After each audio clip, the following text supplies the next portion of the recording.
সবাই মিলে কাজ করব। আমরা সব কিছু ভুলে, আমাদের দ্বিধা দ্বন্দ্ব ভুলে, আমাদের হিংসা বিদ্বেষ ভুলে আমরা ঐক্য হয়ে, শুধু ঐক্য ঐক্য ঐক্য, এছাড়া আমরা যদি সবাই মিলে একত্র ঐক্য হয়ে থাকি, অন্য কিছু লোক আমাদেরকে কোনো এখানে ভূত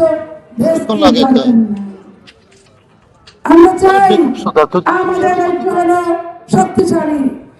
আমাদের বিএনপি হলো ঐক্যের একটা নির্দেশনা। আমাদের মৌলানা খালেদা জিয়া গণতন্ত্রের মা যেখানে আছেন সেখানে আমরা বলে নিব আমরা সবাই ঐক্য।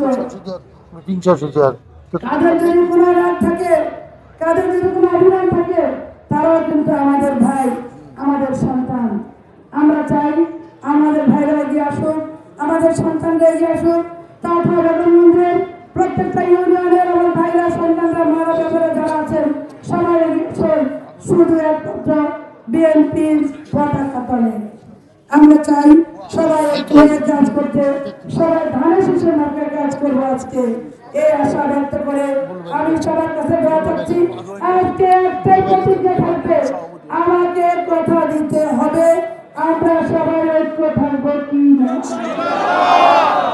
কেউ যেন আমাদের সন্তানদের কোনো খারাপ কথা বলতে না পারে, কেউ যেন বিএনপির বিরুদ্ধে কোনো কথা বলতে না পারে, কেউ যেন তারেক রহমানের বিরুদ্ধে কথা বলতে না পারে। আমাদের তারেক রহমানের একটাই উদ্দেশ্য, ঐক্য ঐক্য ঐক্য। আমার ভাইরা আজকে এখান থেকে কথা দিয়ে গেছেন, আমি ইনশাআল্লাহ আশা করছি এবং সবসময় আশা করব আমার ভাইরা যেভাবে আমাদেরকে চিনিয়েছেন, দেখিয়েছেন, আমাদের নির্দেশনা দিয়েছেন, ইনশাআল্লাহ এটা একটা মাইল ফলক দৃষ্টান্ত হয়ে থাকবে। আপনাদেরকে আমরাই কষ্ট দিয়েছি, কষ্ট দেওয়ার মানে এই নয় কষ্টটা করে ভালো থাকবে, আর কষ্ট মানে কিন্তু মনে রাখতো না। আপনারা সবাই আমাদের সবসময় মনের ভিতর থাকবেন এবং চিরজীবন থাকবেন, এটা আমি অন্তত আমার ভাইয়ের কাছে জোর করে আমার অধিকার আপনাদের প্রতি অনেক আছে, কিন্তু আমি কোনো অনধিকার চর্চা করবো না। আমার ভাইদেরকে অনেক ধন্যবাদ, আমার সন্তানদেরকে অনেক ধন্যবাদ। আমার এখানে যারা বসে আছেন আমরা এভাবেই থাকবো। বেগম খালেদা জিয়া অমর হোক, তারেক রহমান জিন্দাবাদ, বেগমগঞ্জবাসী জিন্দাবাদ, বেগমগঞ্জ